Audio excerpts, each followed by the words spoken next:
Halo semuanya, balik lagi sehat terus dan lancar juga kegiatannya. Teman-teman, apakah masih ingat dengan video emak-emak yang katanya cuekin Gibran atau males ketemu Gibran, yang padahal kenyataannya tidak seperti itu? Jadi kemarin kita sudah lihat ya gimana video aslinya yang memang emak-emak itu pertama kali ngajak ngobrol ke Mas Gibran. Nah, emak-emak itu muncul kembali ada di sebuah video ya, dan bisa dibilang klarifikasi karena ditanya oleh temannya kejadiannya seperti apa ketika emak-emak tersebut bilang males ke Mas Gibran. Nah, dengan adanya video tersebut ini bisa semakin meluruskan kejadiannya seperti apa. Mari kita lihat videonya. Nah, mana? Itu Gibran tuh harusnya lihat habis semua. Gitu. Terus ada sumbangan enggak? Itu kelihatan, kasihan nggak? Kata Gibran ada, ke BNPB aja datang.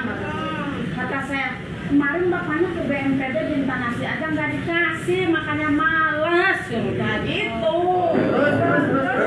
Terus gimana? Masalah warungnya gimana, Mak? Warung. Jadi klarifikasinya gitu doang. Oh,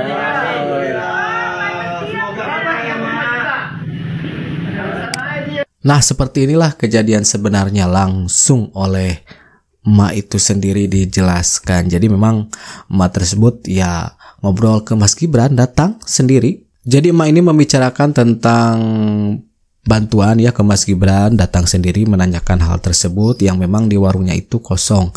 Kemudian kata Mas Gibran, bantuan ada di posko. Kemudian emak ini bilang males karena alasannya tadi sudah didengarkan sendiri ya oleh kita yang kemarin datang juga nggak dapet. Ya bisa aja itu belum matang persiapannya di sana di posko atau gimana ya. Dan memang pada akhirnya ibu ini sudah mendapat bantuan di warungnya itu.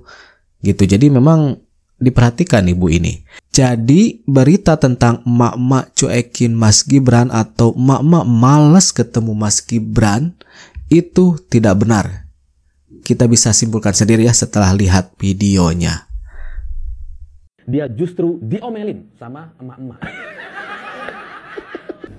Bang, udah lihat belum ada video aslinya, Bang? Udah tersebar video aslinya memang. Harusnya dilihat.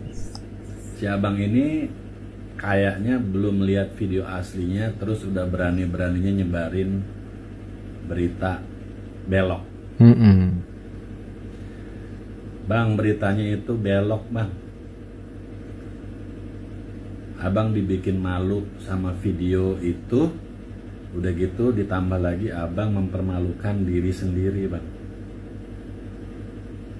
Kan ini zaman canggih, Bang.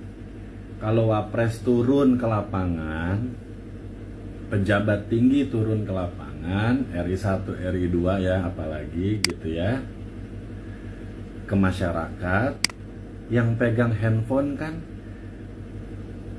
banyak. Betul. Dari anak kecil, bocah kecil sampai aki-aki, ini zaman sekarang bisa jadi pegang handphone. Apalagi wapres turun gitu kan, ceki ngecek soal keadaan rumah-rumah yang kena banjir. Yang megang handphone emang cuma satu. Coba logikanya Bang dipakai, Bang. Masa video yang beredarnya cuma satu? Nah, ini sebenarnya video aslinya dari awal. Ibu-ibu itu datang ya ke Mas Gibran ngajak ngobrol. Gak nyuekin Mas Gibran, gak males ketemu Mas Gibran.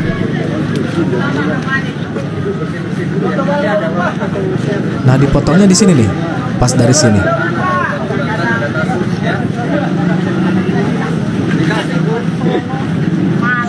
Nah, ini.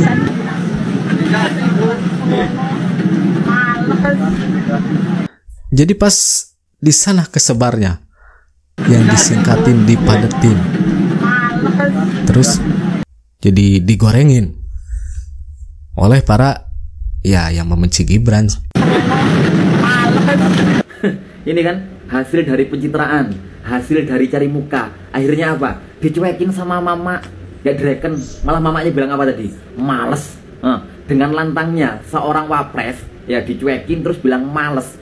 Makanya lah mas ya, gak usah suka pencitraan, gak usah suka cari-cari muka seperti itu. Ngapain terjun ke lapangan meninjau banjir hanya sekedar cari muka ataupun pencitraan, gitu kan? Harus ditonton sampai selesai. Ini kan yang kalian tunggu-tunggu, komentar-komentar yang seperti ini yang kalian tunggu-tunggu.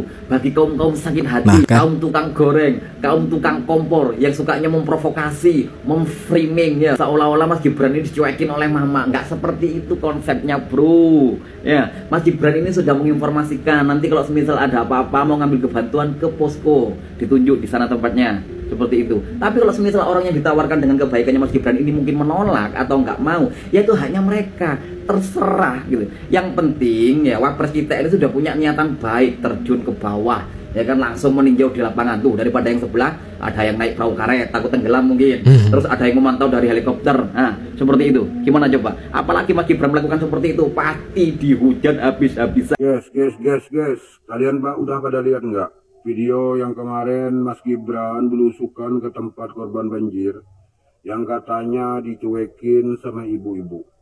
Video itu yang diedit dipotong oleh orang-orang yang memang sengaja dan tidak suka dengan Mas Gibran, ya kan? Terus digoreng-goreng tuh katanya ibu-ibu aja muak melihat Mas Gibran. Nah, dari situlah kita bisa menilai siapa golongan mereka, kelompok mereka. Coba kalian lihat video aslinya. Dia mikir hanya dia yang punya HP. Ya kan? Padahal semua orang yang hadir di situ memvideokan. Kalian udah tahu kan, presidennya nyemplung ke banjir, gubernurnya naik helikopter, menyala. Gimana nih secara psikologi? Ini dia. Untung ya yang naik helikopter itu bukan Mas Gibran sebagai wapres. Karena kalau yang naik helikopter Mas Gibran udah pasti dibahas dan dihujat sampai 7 turunan. Bahkan mungkin sampai tahun 4000 Masehi nanti. Apalagi kalau Mas Gibran yang naik perahu karet dan pakai pelampung. Wah, kalau itu udah pasti responnya lebih mengerikan lagi. Tapi di sini kita fair ya, yang patut dikritik itu tidak hanya Prabowo Gibran, tapi Pramono Rano juga boleh dikritik. Oke, mungkin ada yang bilang bahwasanya survei dengan helikopter lebih efisien karena jadi tahu daerah mana saja yang terendam banjir. Tapi pertanyaannya adalah apakah dengan seperti itu tahun depan langsung ada solusi dan tidak banjir lagi? Belum tentu, karena banjir ini langganan. Sejauh ini belum ada pemimpin yang benar-benar menuntaskan banjir. Nah, kalau kita lihat dari sudut pandang psikologi, sebenarnya yang dibutuhkan oleh masyarakat pada saat banjir adalah empathic leadership, di mana pemimpin itu datang langsung dan merasakan banjirnya itu, sehingga masyarakat akan lebih tenang, karena pemimpinnya juga mau merasakan hal yang sama, yang tentunya dibarengi dengan bantuan dan juga solusi ke depannya.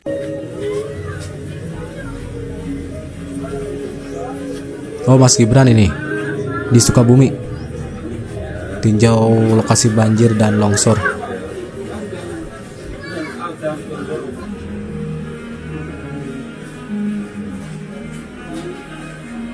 Ninjau Bekasi, kemudian Sukabumi ya.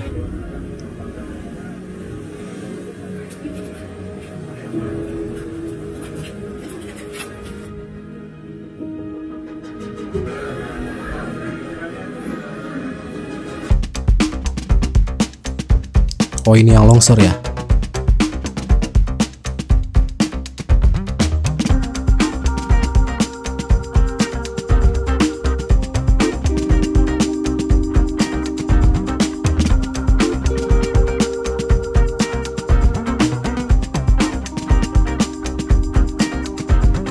Pak Prabowo juga kita sudah tahu ya. Kemarin kita lihat bagaimana Pak Prabowo meninjau banjir, becek-becekan pakai sepatu bot, datang ke rumah warga, menyapa, menanyakan perihal ya bencana tersebut, bencana banjir kepada beberapa warga ya, kemudian berfoto bersama anak-anak, bersama masyarakat yang lainnya. Ini ada kabar terbaru teman-teman, Pak Prabowo pastikan ojol dan kurir online dapat THR dari perusahaan. Nah, ini dia videonya.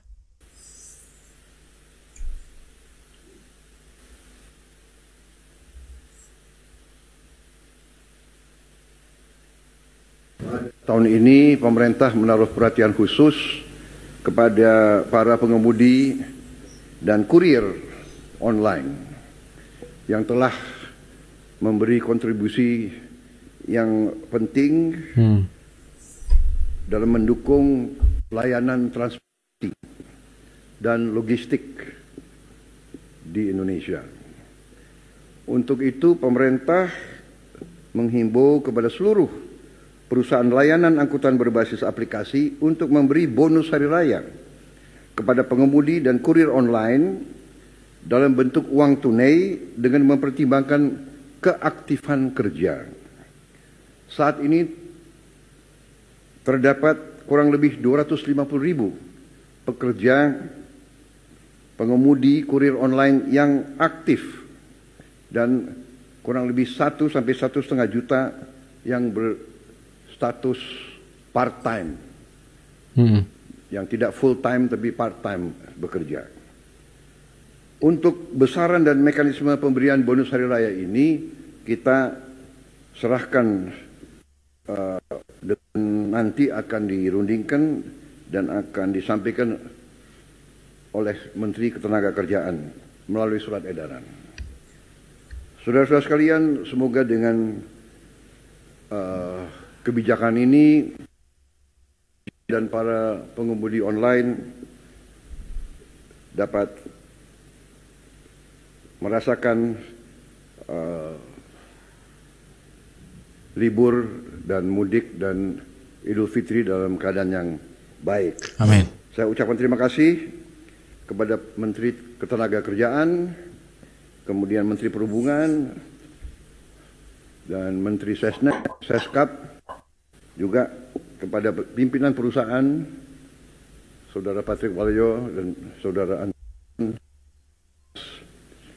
Kerjasama yang baik ini juga saya ucapkan terima kasih kepada para pengemudi dan kurir online dimanapun engkau berada. Kado ya dari Pak Prabowo, kado lebaran, ngasih THR. Nah itu dia teman-teman videonya ya. Dari pertama kita lihat bagaimana klarifikasi dari ibu-ibu. Udah clear ya, udah clear seperti itu. Lihat aja video aslinya seperti apa. Video panjangnya bukan video yang diedit ataupun dipotong. Lihat video fullnya, kemudian lihat klarifikasi si ibu, agar teman-teman tahu kejadian sebenarnya seperti apa.